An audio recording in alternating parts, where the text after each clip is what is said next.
What is going on, everyone? Got Edward. Is it Neidhart? Did I say that right? Neidhart. Neidhart. Yeah. Okay, got it. What's up, brother? Nice to meet you. Ed's Painting Company. Just getting started, man. This is my favorite topic ever. So, how did you arrive to this? Well, I was about last year. I just started thinking about it. I'm always thinking about, you know, a side business or another way to make money, and so that's Sure. how I came upon this. I just started thinking about it. I came over the logo and I have an EIN. That's it. I haven't done a single job or anything like that. Okay. I do have painting experience and I've painted professionally before, um, but so I came into this thinking I want something because I have a good job. I make really good money. We just bought a house. Um, but I just came into it thinking, well, I want another stream of income. I want to. I don't want to be tied to what I do now and just have to do it all the time. I want options. I want some freedom, and, and so I discovered your podcast a week ago. I listened nonstop, and you kind of like opened my eyes to, well, it could be more. It could be more than just a side hustle. You know, so that's where my head is at now. So I wanted to talk to you and just get your perspective, a fresh perspective on Yeah. how to how to start because my situation is a little unique with my job, and I can take off. I could take off a whole month, um, paid, of course, but I could do that and just come back. I could take off a week. I could take off 2 days next week. Just pick and choose. And so, If need. yeah, Yeah. Okay, so I'm big on kind of like end goal here because it's obviously from the outside looking in, it's like, hey, I can, do some painting. There's levels, right? The first level is you doing the painting, right? That's like if that's level one at the basic form. Second level is someone else doing the painting for you. Third level is you building teams and nurturing those teams. Fourth level is you remove from the business, right? So there's levels and what I find in business is the side hustle mentality, you're not gonna get far. You might get to level two where you have somebody doing it for you, but you're gonna run into issues that you can't foresee right now, especially because you're working in people's homes. Like things arise, right? There's a different, I would say there's a different energy when you know that you have people that you're responsible for in someone's home that causes a stress that a side business like selling some things online are not going to cause you. So these are things, and especially if you want to maintain a great reputation, which I'm sure you do. Like everyone knows, hey, got to have a great reputation. You want to do great for your customers. You want good word of mouth. So these are some things to think about in terms of end goal. Really, I mean, you want this side hustle for a reason. I just want to know, like, is there's like, where, like, what are you trying to accomplish? Do you want more free time with your family? Do you feel like you're not fulfilled? Like, what are some things that are going to push you through here other than you just want to make some more money? um, I want the freedom to make more money, but doing it more on my terms. Like I don't. With what I do now, I have to. I'm basically at the whim of whatever is sent to me, and that's where I go, and that's where I work. And to make a lot of money, you have to be working all the time, overnight sometimes. And I've seen it happen to guys where it consumes them, takes over their lives, and I don't want to be like that. So I guess freedom is my answer. Yeah, I do Okay, have. I've been married for it's 21 good. years. I have a big family. We have 8 kids. We're a big Catholic family, Love it. and Love it. so I have to make money. But I also really, want to have more free time at the same time. Sure. Have you ever owned a business before? I wouldn't call it a business. I would call it a side hustle. And this was maybe 20 years ago. I just ran. Um, it was a sole prop. It was me refinishing bathtubs, like Okay, just supplemental cool. income. Yeah, Hey, you draw. Sure. yeah, Yeah. So you know the dynamic. You're not coming in super yeah. green, which is cool. Homeowner dynamic expectations, all that, which is cool. The first thing is what I would do is like first let's map out what this level one strategy looks like, and have a clearly defined roadmap of like where you're heading in terms of first let's look at marketing, right? How are you going to get these jobs? What is your strategy if, like I said, hey, Ed, need you to get a job by the end of this week, assuming we're starting on Monday. What is your strategy to do that with your own means?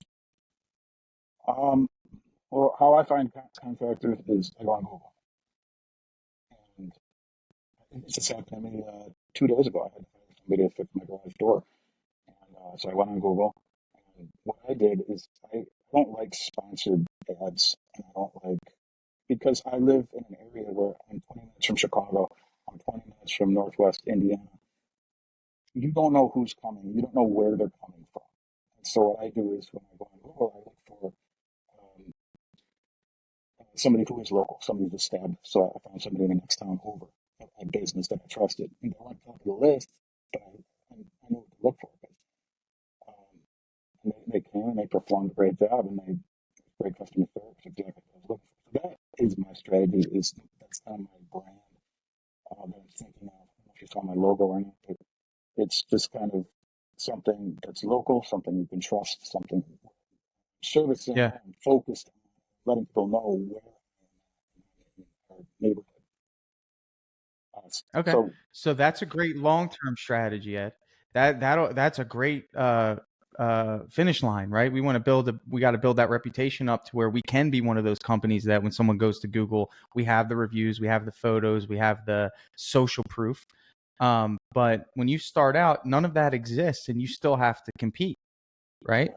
So question was, next week we need a job. How do you what's your strategy for finding a job on a whim, right? Because this is going to be something you're going to have to draw from for the first 4 to 5 months of your business before word of mouth even thinks about kicking in, right? So what is your strategy? If you don't have one, I'll share one.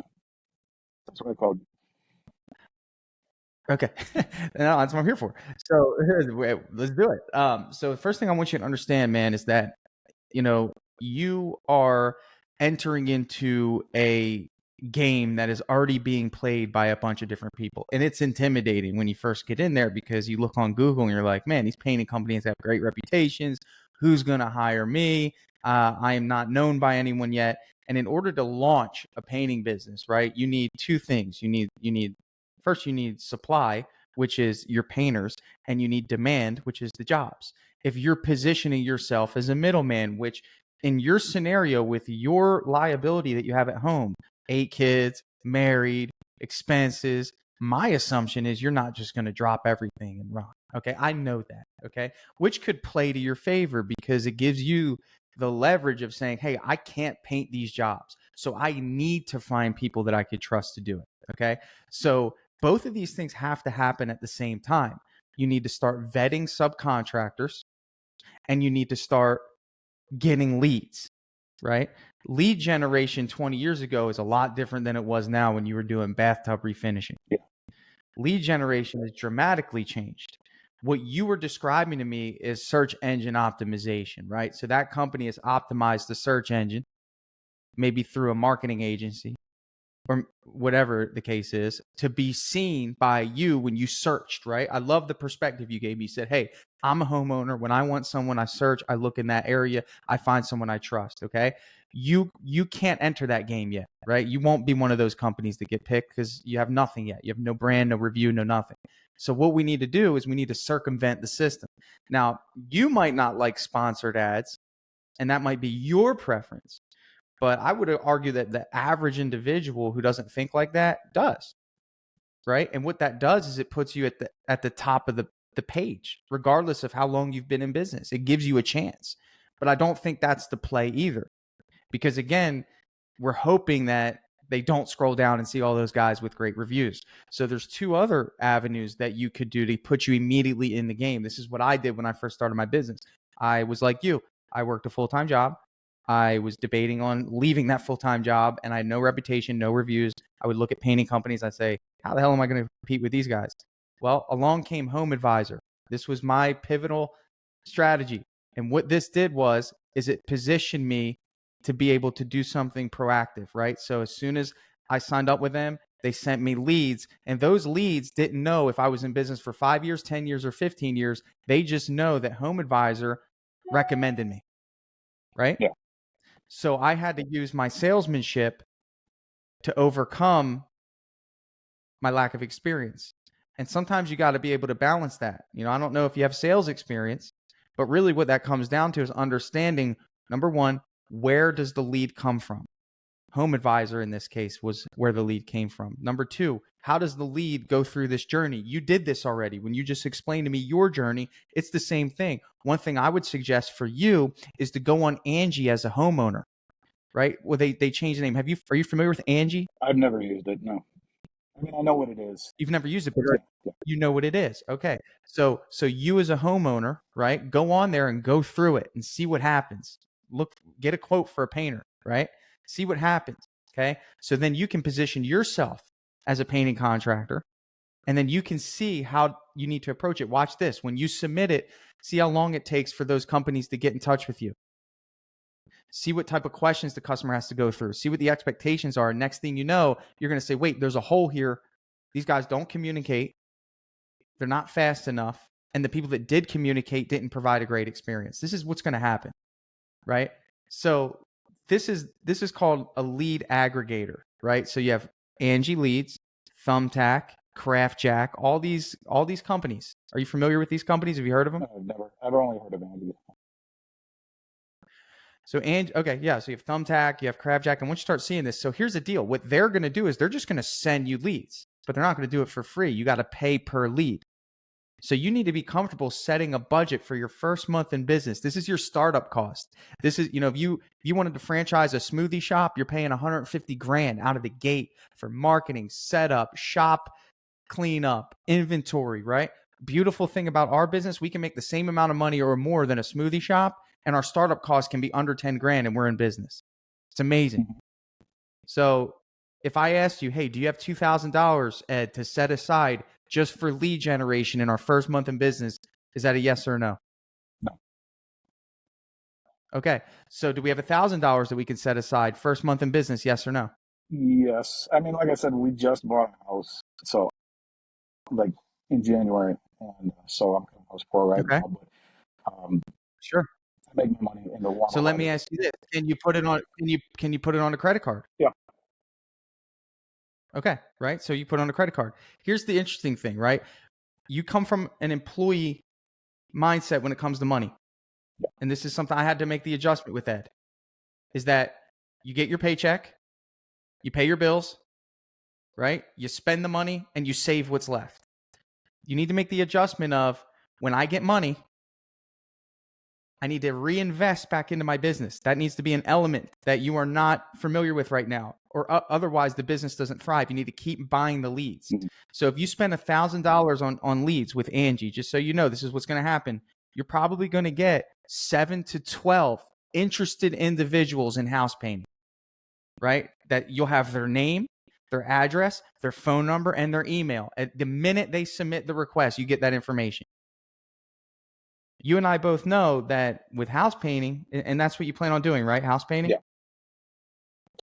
Okay. You and I both know with house painting, it could be a bigger job. It could be between 3 and 10 grand. Really? Right? Okay. So if you just sell one of those jobs, we've already covered that cost, and you're rinsing and repeating. Now, what about production? The sub route right now for you would probably be the best case. Have you thought about that? Yeah.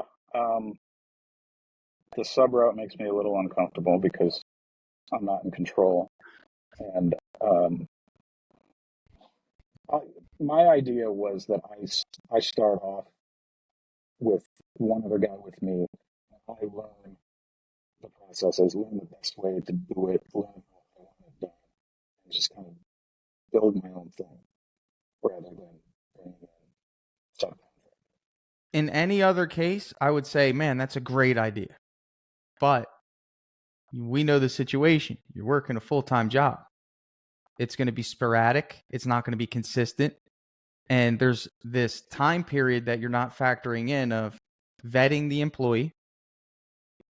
First vetting the applicants, vetting the employee, finding out if the employee knows how to work in someone's home. This stuff takes time. This isn't something you can just do in 2 days when you take off, maybe in this 1 month stretch, but then you got to go back. When you get a subcontractor, they already have a business, a good one. They already have a business.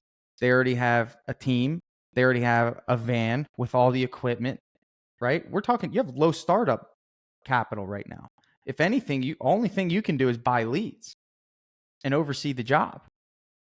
So I guess my Unless you question plan to quit. would be, what do they need me for then? If they've got their team, they've got their equipment. Very good question. Good. Not everyone can sell. Not everyone knows lead generation. Not everyone wants to manage the customer relationship. It's very common. People would rather just get a phone call and say, hey, go paint this. And I'm an employee guy. I have employees. But I also know that there's a massive market. There's more subcontractors than there are business owners. True business owners that want to deal with client communications, that want to deal with sales, and that would rather get a phone call that says, hey, I can give you 75% of this job. You buy all the materials, or I'll give you 50% or 60% and I buy the materials. And you're making 25% on their work. If you find a great subcontractor, you can keep your job and you could slowly integrate this business and start building up the reputation. But I don't think that you have the time to train someone to work alongside you. You don't have time to paint, brother. You try to paint with your full-time job, you're going to be more stressed than anyone. There's no way you're going to be able to accomplish that with a full-time job consistently. You probably do a couple of jobs a month, but if you're trying to build something, it's going to be very challenging for you. You're better off trying to be a manager going into this. And that's eventually where you want to get to anyway. If you told me, Tanner, I've been working in my business for the last 6 months, painting alongside this employee, what do I do? I'd say, it's time to get out, dude. It's time to be a manager. And then you'd say, well, Tanner, what do they need me for, right? That would be the same question. What do my employees need me for? Well, what do they need you for? You have to run the business, manage the numbers, manage the customer, get the sales. You're doing the same thing for a subcontractor. You just don't have the burden of worrying about how they get there, worrying about getting them equipment, worrying about managing their job. They have a vested interest or else they don't get paid. Okay. And so generally speaking, is it a 50-50 split with subs? Generally speaking, yeah. I mean, but you're going to have to go through your own learning curve, right? I mean, you're going to start seeing all sorts of different jobs that ultimately are going to, again, if the first key is finding the right sub. Now, this could be a single guy or this could be a team. My daughter just pops in. This could be a team. This could be a single guy. It could be, and then the communication between you two is what matters, and how you convey the message of what you're trying to accomplish also matters. If you go in timid and say, hey, I'm thinking about doing this, like, hey, I have jobs lined up starting April. I'm looking to find some really great subcontractors and you were on my list. Just kind of want to know how it works in terms of what you expect in terms of pricing. We're going to be doing full interior and full exterior jobs. Would you prefer photos? Would you prefer measurements? What do you prefer? It all depends. How you come across to them is what matters. Don't go in timid. They don't need to know you don't have jobs. You just need the network. You need to know that the person you're sitting across has his license, has his insurance, has workers' comp for his guys. You got to protect yourself legally. And then you need to know when you call them, they're willing to go do the work. Hey, can I see some of your work? Or, hey, do you have a job going on right now I can come by and look at? I mean, this is the level of intent that you need to pursue. So instead of worrying about your logo and your shirts and all this stuff that's exciting, find your subs and get your leads. Okay. Where do you find subs? I don't know. Okay. Let me give you some ideas. Couple ways you can find some. I'm going to give you some hot ideas right now. The first thing is you can go to your local Facebook groups and ask for a painter. Yeah. Not many people do that, right? As a homeowner, say, hey, has anybody had a good experience with a painter? I'm looking for a painter to paint my house. You know how many people tag painters in those groups? There's a list of endless subs right there. Message them. Next, Sherwin-Williams. Hey, do you know any guys that you recommend that I can work alongside with? I have some extra work. they'll give you a list. Go to my Facebook group. I got a Facebook group with 200,000 painting contractors in it. Put a post out. Those are 3 avenues right there that will probably keep you busy enough. You only need 1 sub. Right now, you just need 1 sub. It could be a solo guy that just is a great guy, great painter, wants to make some money, and you be the sales and management aspect of the business. He handles the production. And so, But none of this happens. Go ahead. I wasn't expecting you to say sub. So you kind of threw me off. So after, Well, you're working.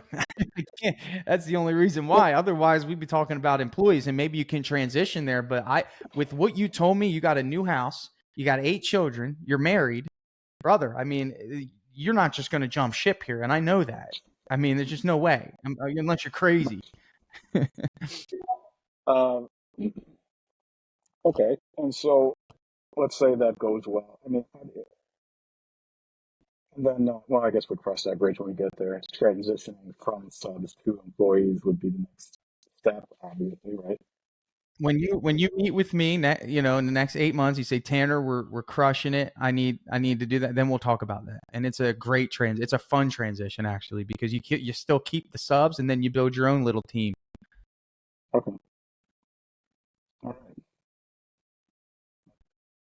right. Pretty good. Yeah, that's a lot to think about. So definitely. A lot to think about. My suggestion to you is look into Painting Business Pro, Eric Barstow. He has a course on it. He's like the sub guy, so he has a lot of great information for you. That would be my suggestion. It's like a couple $100 for the course. And then after that, I suggest that you look into Angie leads and start looking into what that looks like to start getting some leads.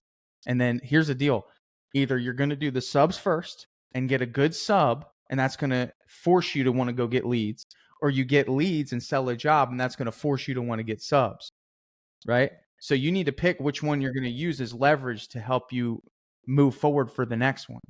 I would suggest the easiest one right now is probably going to be set up the Angie profile, because you can get all that set up. You could get a couple leads, turn it off, turn it on. You're starting up. My software is Drip Jobs, so we have a startup program that you can apply for. You get 4 months free.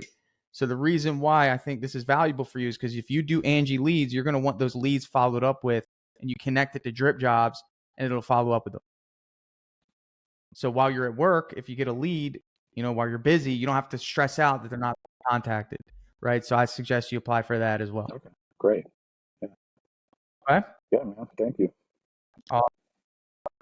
Awesome. Well, thank you, brother. Good luck to you. I would love to have you back, man. Yeah. Tell me how it went. I'll call you back. I'll let you know.